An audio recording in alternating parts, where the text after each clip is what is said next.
2026-27 অর্থ বছরের জন্য 9,38,000 কোটি টাকার বাজেট প্রস্তাব অনুমোদন দিয়েছে মন্ত্রিসভা।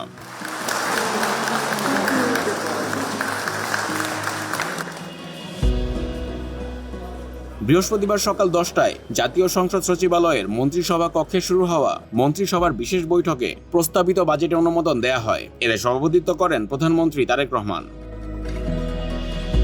রীতি অনুযায়ী জাতীয় সংসদে বাজেট উপস্থাপনের আগে মন্ত্রিপরিষদের এ বিশেষ সভা অনুষ্ঠিত হয়। এ সভাতেই জাতীয় বাজেটের অনুমোদন দেয়া হয়।